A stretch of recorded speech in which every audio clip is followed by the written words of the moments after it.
Hello my dear student, हमारा जो आज का टॉपिक है वो है रियल नंबर्स। तो ये 10th क्लास का सीबीएसई का एनसीईआरटी का है और ये चैप्टर है रियल नंबर। इसमें 4 इम्पॉर्टेंट बातें हैं वो मैं आपको बता दूंगा और उसके बाद बोर्ड एग्जाम में जो पूछे जाते हैं अक्सर क्वेश्चंस उनको मैं एक एक करके एक्सप्लेन करूंगा और बहुत इंपॉर्टेंट क्वेश्चंस हैं। अगर आपने एक बार इस वीडियो को देख लिया और अच्छे से समझ लिया तो आपको जो पहला वाला चैप्टर है रियल नंबर ये बहुत अच्छे से बनने लगेगा और बहुत अच्छे से आप इसको सॉल्व करने लगेंगे। तो let's start first chapter real number. तो रियल नंबर में आपको जो बेसिक चीजें हैं, पहला है यूक्लिड। यह है यूक्लिड डिवीजन लेमा। एक हम पढ़ेंगे यूक्लिड डिवीजन लेमा। आजकल ये कोर्स से बाहर हो गया है, लेकिन जब आप एमएससी करेंगे, बीएससी करेंगे, बीएससी सेकेंड ईयर में ग्रुप थ्योरी पढ़ेंगे, एमसीए करेंगे, तब आपको यूक्लिड डिवीजन लेमा का यूज करना पड़ेगा। दूसरा है fundamental theorem. Fundamental theorem of arithmetic. ये दूसरा इंपॉर्टेंट टॉपिक है। और इसका जो तीसरा इंपॉर्टेंट टॉपिक है वो है LCM into HCF of two number equal to their product. LCM of A B, HCF of A B is equal to product of number. और ये जो फोर्थ इंपॉर्टेंट है वो है पी अपॉन क्यू, जहां क्यू इक्वल टू होना चाहिए 2n, 5n। तब इसका जो डेसिमल रिप्रेजेंटेशन है वो टर्मिनेटिव होगा। तो एक एक करके मैं आपको एक्सप्लेन करता हूं। बहुत आपकी जो अर्लियर क्लासेस थी, जैसे 4th स्टैंडर्ड, 5th स्टैंडर्ड, उसमें आपके टीचर ने पढ़ाया था आप 16 को 3 से डिवाइड करते हैं। अब 3 से 16 को आप क्या करेंगे डिवाइड, तो 3 5 जा कितना होगा 15, रिमाइंडर क्या है आपका 1।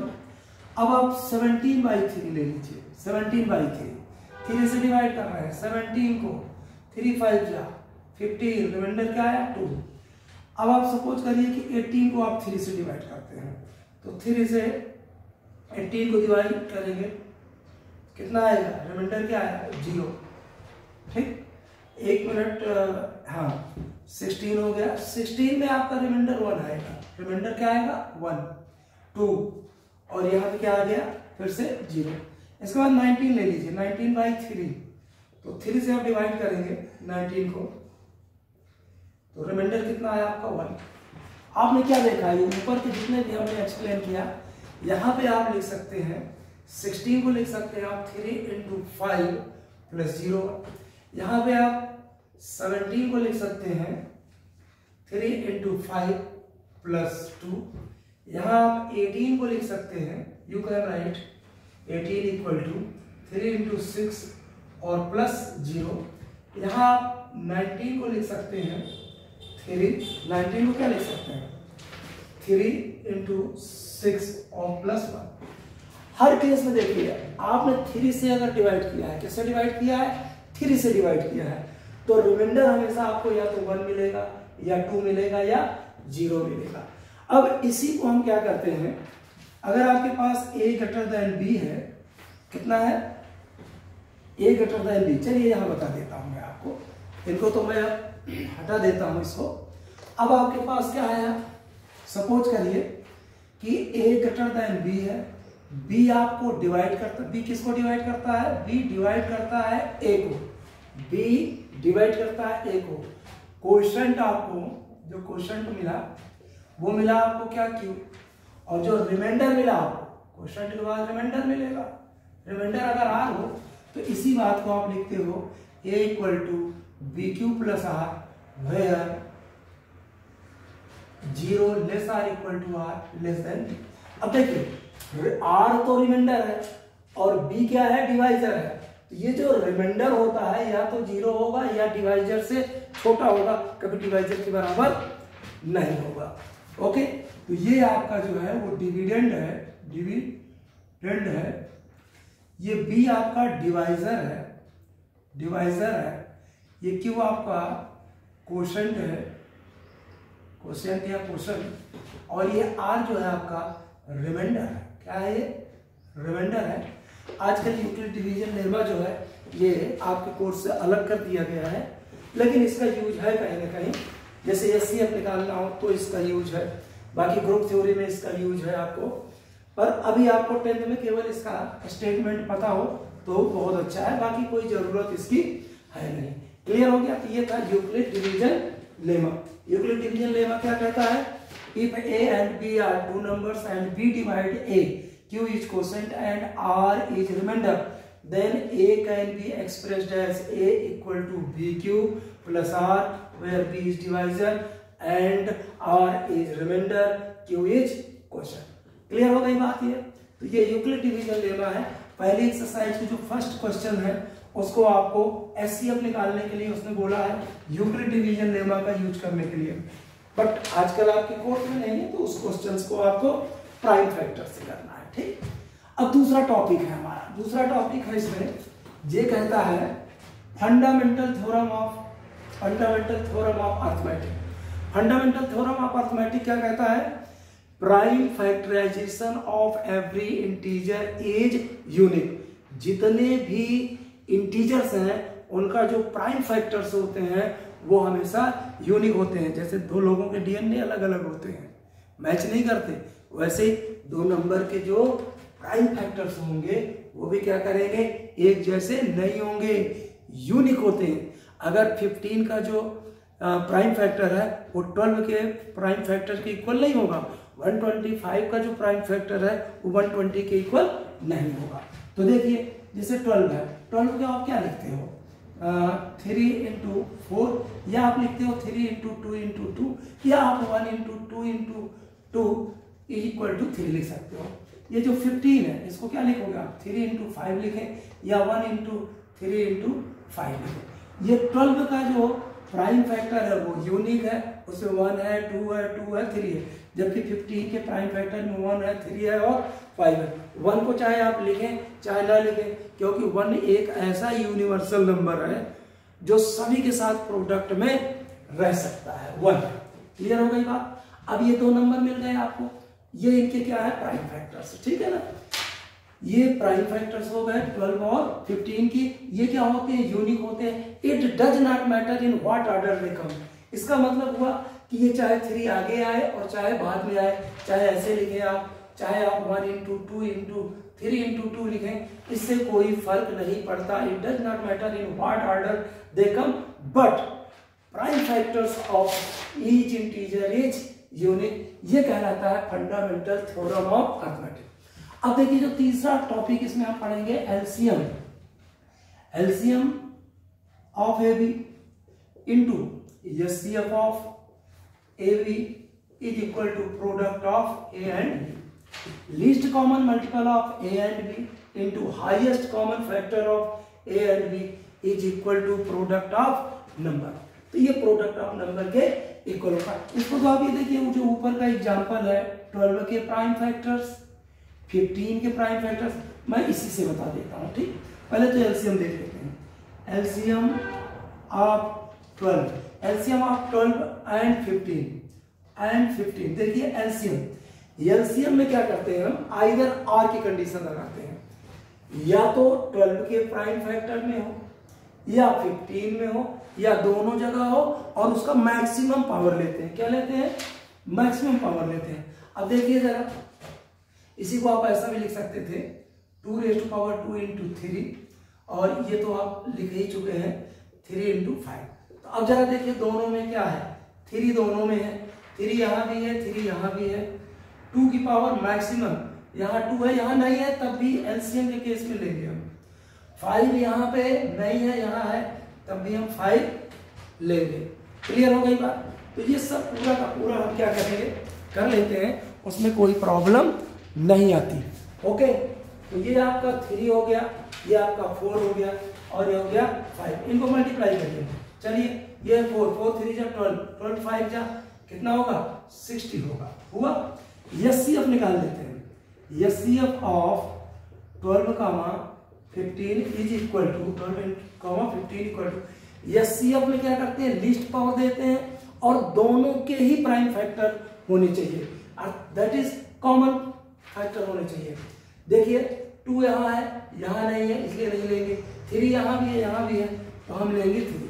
अब चलिए चेक कर लीजिए कि ये रिलेशन ट्रू है या फॉल्स। तो यहाँ देखिए एलसीएम इनटू एचसीएफ, किसके एलसीएम 12 और 15 की, इक्वल टू 60 इंटू कितना हुआ 3 इक्वल टू 180 आया। क्लियर।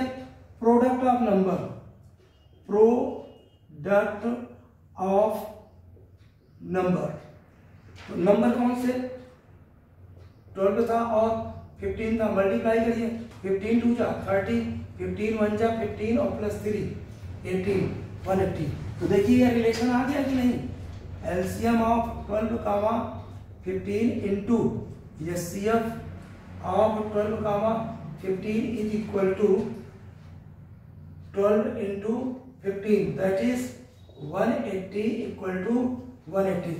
तो हमने क्या सीखा कि अगर दो नंबर हो तो उनका एलसीएम इंटू एचसीएफ उनके प्रोडक्ट के बराबर होता है। ये तीसरा फैक्ट था। अब फोर्थ फैक्ट देखिए। अच्छा, इसमें कुछ क्वेश्चंस पूछे जाते हैं। कई बार दो नंबर का क्या दे दिया जाता है, प्रोडक्ट, दो नंबर का प्रोडक्ट दे देगा और एलसीएम दे देगा, तो एचसीएफ पूछेगा। एचसीएफ दे देगा और एलसीएम नहीं देगा और प्रोडक्ट दे देगा, तो आपको क्या करना पड़ेगा, अगर एलसीएम गिवन है तो एचसीएफ निकाल लेंगे, एचसीएफ गिवन है तो एलसीएम निकाल लेंगे। कई बार इनके जो पावर होते हैं, प्राइम फैक्टर के जो पावर होते हैं, उनका सम पूछ लेता है, उनका प्रोडक्ट पूछ लेता है। तो ऐसे क्वेश्चंस आपको जब आप सॉल्व करेंगे, क्वेश्चंस जो कि सीबीएसई बोर्ड में आए हैं, तो आपको ऐसे क्वेश्चंस बार बार मिलेंगे। अगला क्वेश्चन, चौथा फैक्ट है कि कोई भी जो रेशनल नंबर है, P अपॉन Q का जो रेशनल नंबर है, उसका डेसिमल रिप्रेजेंटेशन टर्मिनेटिंग होगा कि टर्मिनेटिंग नहीं होगा, वो डिपेंड करता है Q के ऊपर। अब अगर ये जो Q है वो 2 की power m into 5 raise to power n हो, m n are belongs to whole number. Whole number तो समझते हैं आप ना, 0 1 2 3 ऐसा कुछ भी हो, तो इसका जो डेसिमल रिप्रेजेंटेशन है वो टर्मिनेटिंग होगा। फॉर एग्जांपल 1/2 हो, 1/2 raise to power 2 into 5 raise to power 2 हो, 3/2 raise to power 2 into 5 raise to power 3 हो, 7/2 raise to power 2 into 5 raise to power 4 या और 7/2 raise to power 5 into 5 raise to power 7 हो। ऐसा कुछ भी हो, इनका आप आंख बंद करके बोल दीजिए कि इनका जो डेसिमल रिप्रेजेंटेशन है वो क्या होगा, टर्मिनेटिंग होगा। जो डेसिमल रिप्रेजेंटेशन है वो क्या होगा, टर्मिनेटिंग होगा। अब आपको क्या करेगा, यहां भी वो दे देंगे आपको 21/2 raise to power 5 into 5 raise to power 2 into 3 into 7।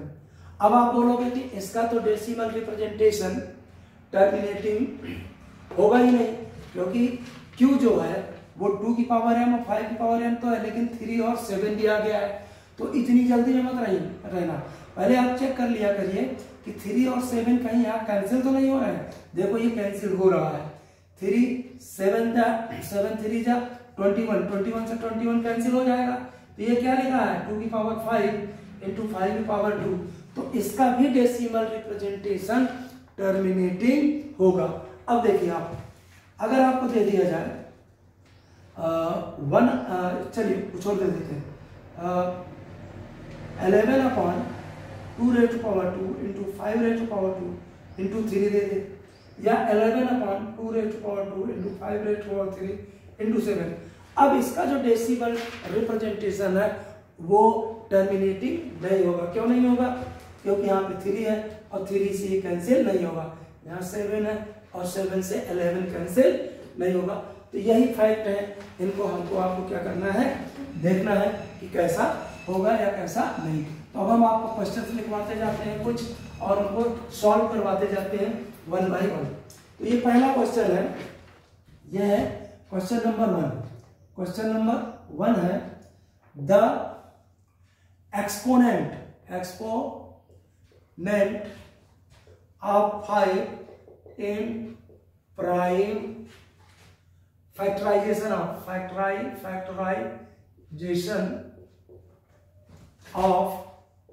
3750 is, option दिए हैं 3, बी दिया है 4, सी दिया है 5 और डी दिया है 6। ये क्वेश्चन दिए हैं। अब करिए क्या, इसके प्राइम फैक्टर्स कर लीजिए। 3 है, 7 है, 5 है, 0 है। सबसे पहले तो आप इसको 5 से डिवाइड करिए। चलिए 5 7 जा 35 हो गया। उसके बाद 5 जा और ये 0 आ गया। 5 से देख लीजिए एक बार और चेक कर लीजिए, आंसर थे 35। 5 7 जा 35, 2 बचा, 2 बचा यहाँ पे 25, 5 जा 25, 0। फिर 5 से जाएगा, 5 1 जा 5 जा और यहाँ 0। फिर 5 से जाएगा 5 3 जा 0, यही आएगा। फिर 5 से 5 6 जा, उसके बाद 2 3 जा और 3 1 जा। अब जरा देखिए 3750 is equal to 5 raise to power 3 into 2 into 3 चाहे लिखें, चाहे 2 into 3 into 5 raise to power 3 लिखें। अभी हमने आपको बताया था कि इनके प्राइम फैक्टर्स जो होते हैं वो यूनिक होते हैं। It does not matter in what order they come, किस ऑर्डर में आते हैं, कौन आगे आता है कौन पीछे आता है, इससे कोई फर्क नहीं पड़ता, होने चाहिए और ये यूनिक होता है। अब देखिए आपका क्वेश्चन क्या था, exponent of 5 in prime factorisation. तो एक्सपोनेंट ऑफ 5 1 2 3 4 है, कितना है 4 है, कितना है प्राइम 5 का जो एक्सपोनेंट है वो क्या है 4 है। यही आपका क्या आ गया, आंसर आ गया। क्लियर हो गई बात। तो ऐसे बहुत सरल क्वेश्चंस होते हैं, इसी में बहुत कुछ पूछ सकते हो। ये भी पूछ सकते हैं sum of exponent, sum of exponent. अब सम ऑफ एक्सपोनेंट पूछे तो देखिए कितना है, 2 का पावर 1 है, यहाँ 1 है, 1 + 1 + 4 कितना आ गया 6 आ गया। प्रोडक्ट ऑफ एक्सपोनेंट पूछ सकता है। प्रोडक्ट ऑफ एक्सपोनेंट पूछे तो देखिए 1 × 1 × 4 कितना है आपको, चाहे एक्सपोनेंट का प्रोडक्ट पूछ ले, एक्सपोनेंट का सम पूछ ले, किसी पर्टिकुलर फैक्टर का एक्सपोनेंट पूछ ले, पर्टिकुलर फैक्टर का एक्सपोनेंट, ये पर्टिकुलर फैक्टर का एक्सपोनेंट या इंडेक्स, इसी को एक्सपोनेंट बोलते हैं, इसी को इंडेक्स बोलते हैं, इसी को पावर बोलते हैं। सबका मीनिंग सेम है, तो उसमें कंफ्यूज होने की जरूरत नहीं है। अब देखिए दूसरा क्वेश्चन हमारा क्या है। सेकंड क्वेश्चन पूछता है व्हाट इज द, ये क्वेश्चन नंबर 2 है, ये what is the greatest possible what is the greatest possible speed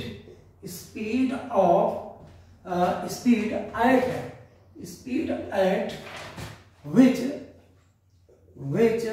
a girl can walk 95 meter and 171 meter in an exact number of minutes।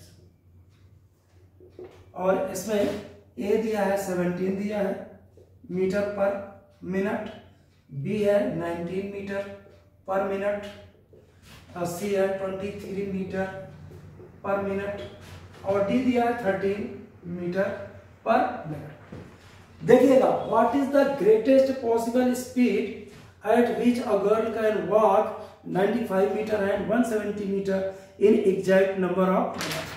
लड़के पूछते हैं कि sir कैसे पता करें कि कहाँ एचसीएफ निकालना है और कहाँ एलसीएम। एचसीएफ जो भी नंबर दिए रहते हैं उनसे हमेशा छोटा आता है और एलसीएम हमेशा उनसे बड़ा आता है, उनसे ग्रेटर आता है। तो एचसीएफ स्मॉलर होता है गिवन नंबर से, एचसीएफ और एलसीएम क्या होता है ग्रेटर। अब आप केवल ऑप्शन देखिए 17 है, 19 है, 23 और 13, जबकि वो नंबर जो दिए हैं वो क्या दिए हैं 95 और 171। इसका मतलब है कि इस केस में हमको क्या निकालना चाहिए, एचसीएफ निकालना चाहिए। और वैसे भी क्वेश्चन में क्या है ग्रेटेस्ट, कई बार लड़के क्या होते हैं कंफ्यूज होते हैं, बोलते हैं ग्रेटेस्ट मतलब एलसीएम बड़ा आता है इसलिए एलसीएम होगा, नहीं, पर ऐसा नहीं है। ग्रेटेस्ट बोले तो हमेशा आपको HCF ही निकालना होता है। तो चलिए देखते हैं HCF ऑफ 95 एंड 171। तो 95 ले लीजिए इधर, ये इजी होगा अगर दोनों का अलग अलग क्या करते हैं ऐसे फैक्टर्स कर लेते हैं। देखिए ये किससे जाएगा, इसको आप 5 से पहले डिवाइड कर दीजिए। हमेशा यूनिट प्लेस में 5 है तो 5 से 100% ये डिवाइड होगा। 5 1 जा 5, 4 बचा 45, 5 9 जा कितना आ गया 90, 19 1 जा। अब देखिए 95 का जो प्राइम फैक्टर है वो 5 × 19 है, और यहाँ 171 में ये 19 से तो जाएगा, 19 9 जा 171 होता है, फिर 9 1 जा, ठीक। तो अच्छा 9, तो फिर इसको 3 3 जा कर दीजिए और 3 1 जा। तो देखिए आ गया 171 में कितना आया 19 × 3 स्क्वायर, यही आया। अब देखिए इसका यूनिट प्लेस 5 था, इसके फैक्टर्स क्या थे 5 और 19, ये आ गए थे। इसके फैक्टर में 5 आएगा नहीं, इसके पहले ही हमको आंसर पता चल गया था कि 19 होना चाहिए।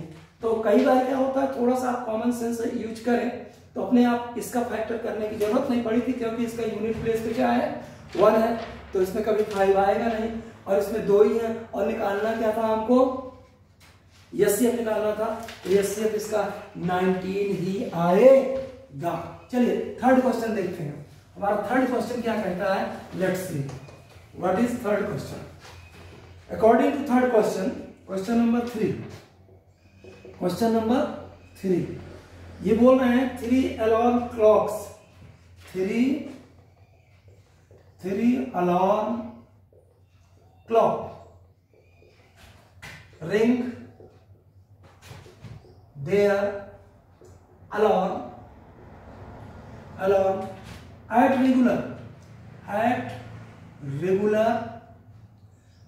regular intervals of 20 minutes, 25 minutes, 30 minutes respectively। क्या बोल रहा है, respectively, if they beep, P की आवाज करते हैं ना, beep together at 12 noon, दोपहरिया में एकदम 12 बजे अगर ये बीप करते हैं, at what time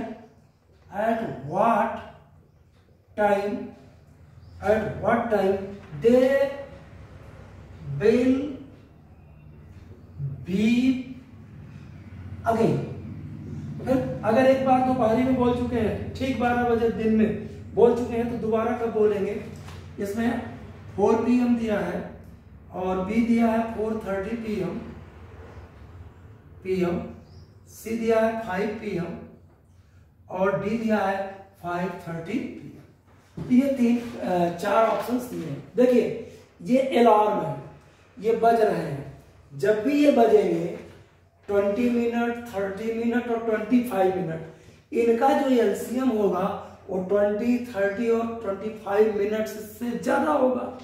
तो पहले क्या करिए आप, इनके जो मिनट्स हैं इनका निकाल लीजिए एलसीएम, और जब एलसीएम आ जाए तो उसको आप 60 से क्या कर दीजिए डिवाइड, क्योंकि 1 आवर्स में 60 मिनट्स होते हैं, तो 60 से डिवाइड कर दोगे तो कितने आवर्स के बाद वो फिर से बीप करेगा ये पता चल जाएगा। क्लियर। हाँ, अब इस क्वेश्चन में भी है कि एचसीएफ निकलेगा कि एलसीएम। आपके ही एनसीईआरटी में एक क्वेश्चन है कि सोनिया, रवि और कोई एक और बालक है, एक कोई गार्डन है, उसमें क्या है राउंड कोई 5 किलोमीटर पर आवर्स की स्पीड से चल रहा है, कोई 10 के और कोई 15 के। तो वो कब एक दूसरे को किसी एक पॉइंट पे, किसी एक जंक्शन पे मिलेंगे। तो भाई जब मिलेंगे तो एक 5 की स्पीड से चल रहा है, एक 10 की स्पीड से चल रहा है, एक 15 की स्पीड से चल रहा है, सपोज करिए। तो जो भी एक टाइम होगा वो 5, 10, 15 से तो ज्यादा ही होगा, और ज्यादा होगा, मोर होगा, बड़ा नंबर होगा, लार्जर, तो सीधी सी बात हमको निकालना पड़ेगा एलसीएम। तो ऐसे केस में भी हमको क्या निकालना है, एलसीएम। ये 25 है, ये 30 है, ये 20 है, ये आप इनका डायरेक्ट आप एलसीएम निकाल सकते हो। ये 5 जाए, 5 6 जाए, 5 4 जाए। अब देखिए आप फिर से 5 1 जा हो गया, ये तो 6 ही है, ये 4 ही है। इसके बाद आप 2 से डिवाइड कर दीजिए, 1 है, 2 3 जा, 2 2 जा। इसके बाद एक बार 3 से डिवाइड कर दीजिए, 1 1 2 रहेगा। इसके बाद 2 से डिवाइड कर दीजिए। ओके, इनका जो एलसीएम आएगा वो आएगा LCM of 25 30 20 is equal to, ये आएगा 5 स्क्वायर इंटू 2 स्क्वायर इंटू 3। अब देखिए ये क्या हो जाएगा, 25 इंटू 4 इंटू 3, ये 300 आया। अब ये 300 मिनट आया, क्या आया ये मिनट। लेकिन आपको जो आंसर पूछा है वो किसमें पूछा है, पीएम में पूछा है, आवर्स में पूछा है। तो 300 को आप 60 से डिवाइड कर दीजिए, कितना है 5। ठीक 5 बजे वो फिर से पी पी करेगा, बीप करेगा। ये क्वेश्चन नंबर 3 था। आप अच्छे से वीडियो को पहुंच करके आप इसको क्या कर सकते हैं, नोट कर सकते हैं इन क्वेश्चंस को। ओके, चलिए बहुत बढ़िया। नेक्स्ट क्वेश्चन देखिए क्या कहता है। ये बोल रहा है the greatest number, question number 4, question number 4, the greatest number क्या बोल रहा है, ग्रेटेस्ट, द लगा लीजिएगा article, the greatest number which divides, एक minute, which when divides 12 51 9377 and 15628 leaves remainder 1 2 and 3 respectively। क्या बोला है, respectively each। ए है ऑप्शन 575 है, बी है 450 है, सी है 750 और डी है 625। अब देखिए जितने भी एनसीईआरटी के क्वेश्चन हो, आर डी शर्मा के हो, आर एस अग्रवाल के हो, एमपी बोर्ड के हो, सीबीएसई के हो, किसी भी बोर्ड के हो, यूपी बोर्ड के हो, बिहार बोर्ड के हो या तमिलनाडु, जिसमें भी आए लीव रिमाइंडर इतना इज 100% एचसीएफ ही निकलता है। क्योंकि एचसीएफ क्या करता है, हर नंबर को डिवाइड करता है। एचसीएफ क्या करता है, जितने भी नंबर होते हैं उनको डिवाइड करता है। और एलसीएम क्या होता है, एलसीएम हर नंबर से डिवाइड होता है। एलसीएम सारे नंबर से, जिस भी नंबर का एलसीएम गिवन है, एलसीएम उन नंबर्स से डिवाइड होता है। एलसीएम बेचारा डिवाइड होता है और एचसीएफ क्या करता है, उन नंबर्स को डिवाइड कर देता है। तो ये दोनों में बेसिक डिफरेंस है। तो हमको क्या करना है, ग्रेटेस्ट नंबर, देखिए फिर ग्रेटेस्ट बोला लेकिन निकलेगा स्मॉल नंबर, छोटा सा नंबर। एचसीएफ निकलेगा जो इसको भी डिवाइड कर दे, इसको भी डिवाइड कर दे, इसको भी डिवाइड कर दे। लेकिन कब, रिमाइंडर जब छोड़ रहा है 1 तो 1 माइनस कर दो, 2 छोड़ रहा है तो 2 को माइनस कर दो, 3 छोड़ रहा है तो 3 को। तो 10th सोल्यूशन में क्या करेंगे आप, सबसे पहले 12 5 1 है, उसमें से 1 कर दो माइनस, 9 3 7 7 है, उसमें से 2 माइनस कर दो, 1 5 6 2 8 है, उसमें से कितना माइनस कर देंगे, 3 माइनस कर देंगे। चलिए कर देते हैं, 1 2 5 0 आ जाएगा। यहां से क्या मिल जाएगा 9 3 7 5 मिल जाएगा और यहां से 1 5 6 2 5 मिल जाएगा। इनके निकाल डालिए आप एचसीएफ। इनका जब आप एचसीएफ निकालोगे तो इसी में से कोई ना कोई एक नंबर 100% मिल जाएगा। एचसीएफ निकालना बहुत सरल है।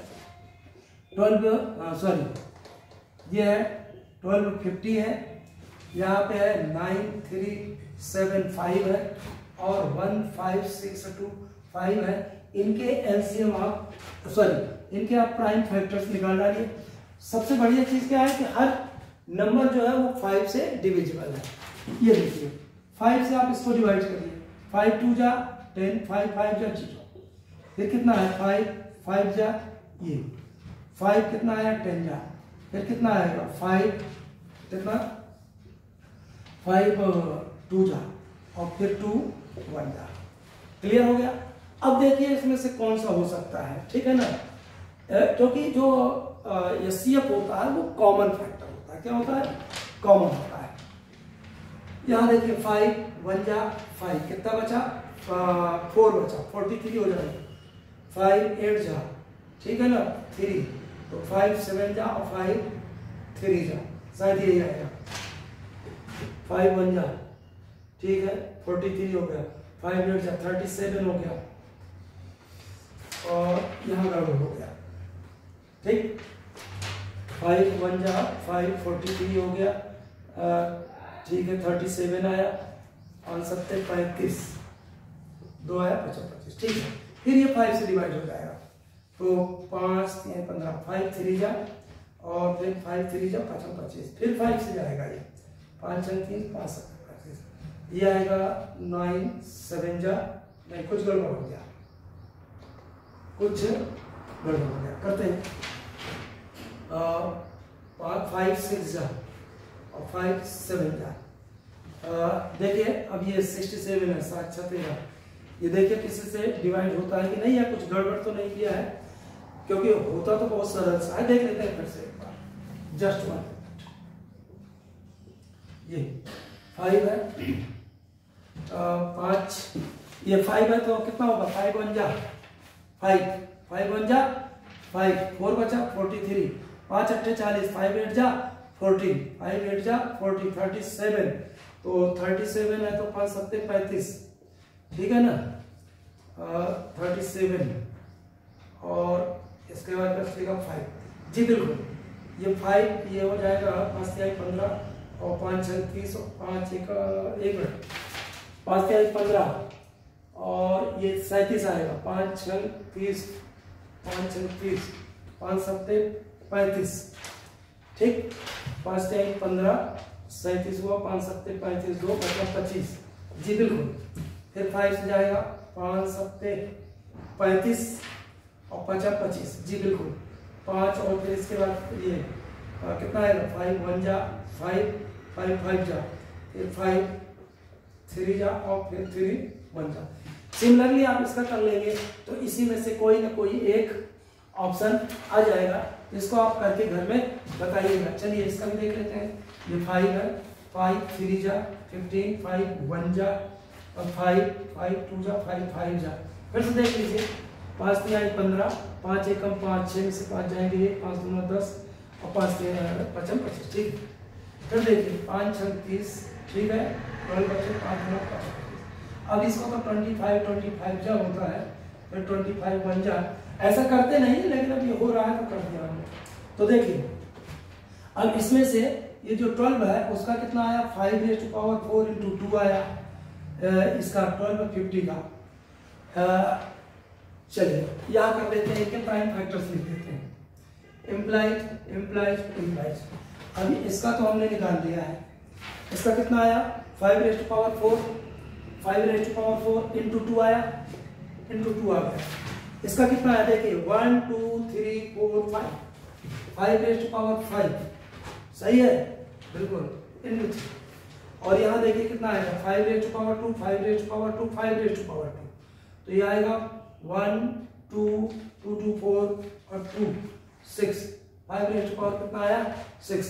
अब देखिए सब में जो कॉमन है वो मिनिमम पावर क्या है, मिनिमम पावर 4 है, कितना है 4, ठीक। तो HCF जो आएगा वो HCF आएगा 5/4, ये 625, तो यही आंसर आ जाएगा।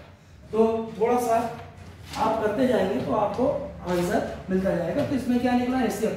तो मैंने कई बार बोला है कि जब भी आपको लीविंग रिमाइंडर वाला क्वेश्चन आए तो रिमाइंडर जितना लीव करता है उस नंबर में से रेस्पेक्टिवली माइनस कर दो और उसके बाद निकाल लो उसका HCF, कोई प्रॉब्लम नहीं होगी।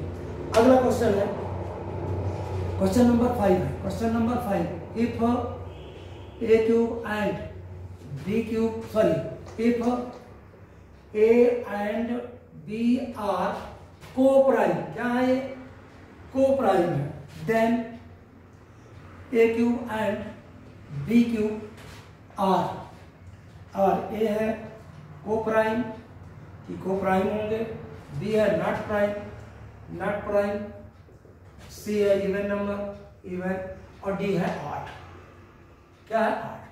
अब CBSE क्या है, ऐसे क्वेश्चन दे देता है, आपके NCERT में तो रहते नहीं है, लेकिन वो दे देता है ये चेक करने के लिए कि आपका जो है सोचने का तरीका क्या है, what is the way of your thinking.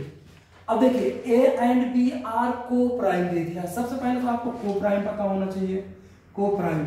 तो यहाँ देखिए को प्राइम 3 एंड 4 ये को प्राइम है, 5 एंड 6 क्या है, को प्राइम है, 9 एंड 10 को प्राइम है, 17 एंड 18 को प्राइम है, 17 एंड 21 को प्राइम है। अब तो आपको क्लियर हो गया होगा, अगर HCF of A, B equal to 1 हो तो A and B are called coprime. तो दो नंबर को प्राइम कब होते हैं, जब उनका HCF क्या हो 1। अब देखिए वो प्राइम नंबर और कंपोजिट नंबर भी हो सकते हैं, प्राइम नंबर कंपोजिट नंबर भी हो सकते हैं। ये देखिए कंपोजिट नंबर भी हो सकते हैं। ये 17 और 18 ये प्राइम नंबर और कंपोजिट नंबर हो सकते हैं। ये देखिए ये प्राइम नंबर और कंपोजिट नंबर भी हो सकते हैं। तो ऐसे क्वेश्चंस जब आ जाए तो आप क्या करा करें, कोई दो प्राइम नंबर ले लें। तो हमने ले लिया let a equal to 3, b equal to क्या ले लिया 4, इम्प्लाइज a का स्क्वायर, जरूरत नहीं है स्क्वायर करने का, लेकिन हमको कुछ और बताना है तो हमने कर दिया। इम्प्लाइज a का क्यूब पूछता तो 27 आता, b का क्यूब पूछता तो ये 16 था, 64 आ जाएगा। अब देखिए a क्यूब b क्यूब उनका जो ये नंबर है 27 और 64, इनका जो HCF आएगा क्या आएगा, HCF वो HCF क्या आ रहा है 1 आ रहा है, इसलिए ये दोनों नंबर भी क्या है को प्राइम।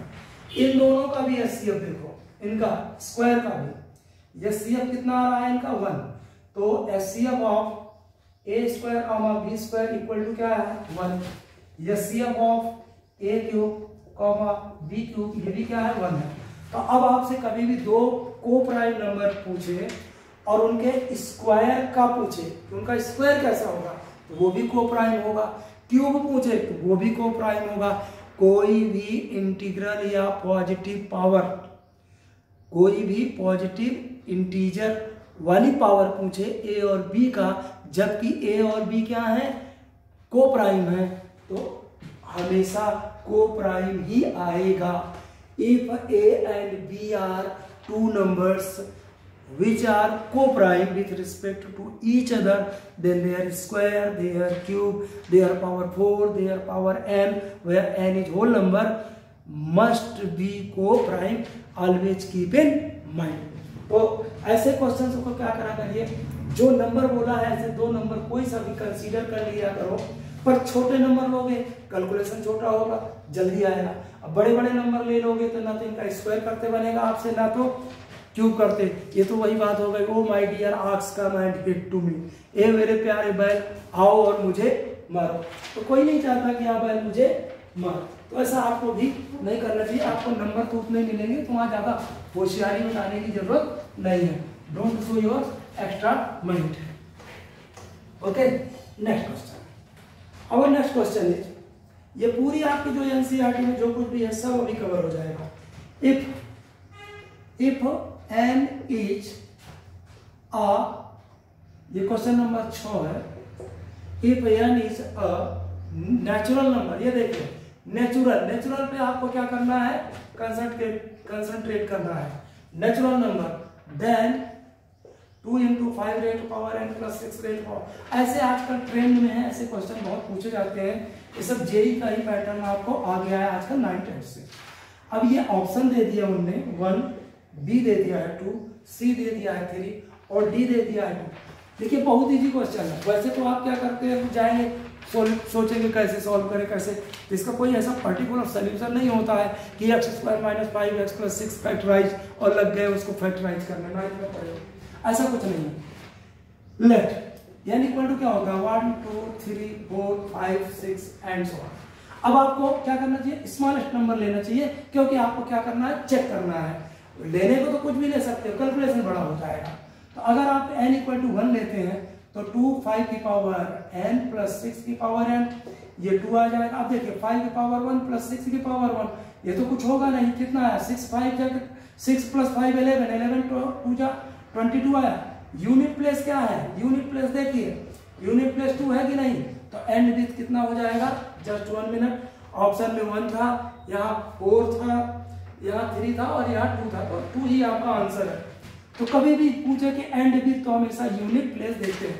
ऐसे वो बोल देता है कि 4n जो है क्या कभी 0 पे एंड होगा, तो कभी नहीं होगा। क्यों नहीं होगा, क्योंकि 4 का जो फैक्टर है वो 2 × 2 है। जब तक इसमें 5 नहीं होता तब तक वो 0 पे एंड नहीं होगा। ऐसे 6n पूछता है, अब 6 = 2 × 3 है, ये भी कभी 0 से एंड नहीं होगा। 6 × 1 = 6, 6 × 2 = 36, 6 × 3 = देख लीजिए 2 1 6 होगा। तो ये हमेशा किस पे एंड हो रहा है, 6 पे। तो कभी भी ऐसे क्वेश्चंस आया करें तो चेक कर लिया करिए जो 0 पे या 2 पे जिसमें पूछा है वो एंड होगा कि नहीं। ओके, तो ऐसे क्वेश्चंस बनाए जाते हैं। अब आप बोलोगे कि एनसीईआरटी की बुक में या हमारी बुक में तो था ही नहीं और पूछ क्यों लिया, तो ऐसा कोई कंपल्सन थोड़ी है कि आपकी बुक में हो तभी पूछे। वो तो सिलेबस पे चलते हैं, सिलेबस पे चलते हैं और फिर आपको क्या करते हैं, जलेबी जैसा घुमाते हैं। नेक्स्ट क्वेश्चन है क्वेश्चन नंबर 7। ये पूछ रहा है LCM of two numbers as 2400 which cannot be their SCF। ये है ए 300, बी है 400, सी है 500 और डी है 600। तो सुनिए माय डियर, इसका आंसर है 500। केवल 500 इसका एससीएफ नहीं होगा, which cannot be their HCF. बाकी ये भी होगा, ये भी होगा, ये भी होगा। मैं हमेशा बोलता हूं किस पे कंसंट्रेट किया करो, प्राइम फैक्टर्स। अब ये जो 2400 है इसके कर डालिए आप प्राइम फैक्टर्स, तो चाहे जिससे आप निपटा दीजिए। 2 1 जा 2, 2 2 जा 0 0, फिर से देखो 2 6 जा 0 0, फिर देखिए 2 3 जा 0 0, फिर देखिए 2 1 जा 2, 2 5 जा फिर 2 से कितना आया 75, फिर कितना आया ये 5 5 1 जा 5 5 जा 3 5 जा 5 1 जा। इन्हीं के अलग अलग फैक्टर करके देखिए, उनमें से आपको कहीं ना कहीं जैसे ये है 2 4 0 0, ये है इक्वल टू 2 × 2 × 2 × 2 × 2 × 3 × 5 × 5। अब देखिए 300 मिलेगा कैसे, ये 3 है, देखिए 5 5 जा कितना हो गया 25, ये 25 और 2 2 जा 4 × 4 100 हो गया। और 100 को अगर 3 से मल्टीप्लाई कर दो तो कितना आएगा 300। मतलब इसका एक फैक्टर तो क्या है 300 है। ऐसे ही यहाँ देखिए 5 5 जा कितना हो गया, ऐसे देखो 5 5 जा कितना हो गया 25 25 4 जा 100 100 4 जा 400। तो ये सारे आपको मिलेंगे, केवल 500 इसमें से नहीं मिलेगा, बस हो गया। दूसरा फैक्ट ये है कि अगर LCM of two number is ऐसा दिया है, 2 नंबर का अगर एलसीएम दिया है तो उसी एलसीएम के फैक्टर में, इसी एलसीएम के फैक्टर में उसका एचसीएफ भी होता है। क्यों? क्योंकि रूल ही है LCM into HCF equal to product of number. तो कोई 2 नंबर है उनका ये प्रोडक्ट दिया है और एलसीएम दिया है, तो एचसीएफ भी क्या होगा, इसी का कहीं ना कहीं फैक्टर होगा। यही कंडीशन हमने यहाँ पे अप्लाई किया है। The same fact I applied here. Okay, the same fact applied here. Next question है, ये क्वेश्चन है क्वेश्चन नंबर 8 है, ये तो फैक्ट है। If A and B are 2 numbers then LCM A comma B into SCF A comma B is equal to A into B each। A है true, B है not true, C है can't say, कुछ नहीं कहा जा सकता। ठीक, तो सुनिए ये फैक्ट है। अभी हमने आपको 12 एंड 15 का एक एग्जांपल लेके और प्रूव कराया था कि इन दोनों का LCM into HCF equal to product of number आता है, इसलिए ये वाला ट्रू है। क्वेश्चन नंबर 9 देखिए। Question number 9, decimal representation decimal representation of P upon Q, Q not equal to 0, Q equal to 2 raised to power m into 5 raised to power n। पहला है option A है will terminate, दूसरा है not terminate, not, ये B वाला option है not terminate, और C है will terminate when m, n is whole number. ये होल नंबर है, ठीक, कितना है होल नंबर। अब देखिए टर्मिनेट तो होता है तो ऑप्शन तो ये भी हो सकता है, लेकिन ये वाला ऑप्शन ज्यादा स्ट्रांग है। क्यों?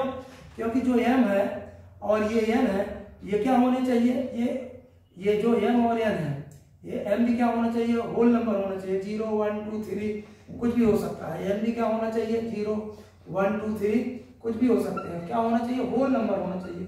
फिर क्यों, अगर क्या हुआ, मान लो 1/2 की पावर 1/2, 5 की पावर 3/2 हो गया, तब थोड़ी इससे आप कुछ रिजल्ट निकाल सकते हो। तो ये होना तो चाहिए, टर्मिनेट होगा, क्यों, किस फॉर्मेट में हो, इस फॉर्मेट में, 2 की पावर m और 5 की पावर m।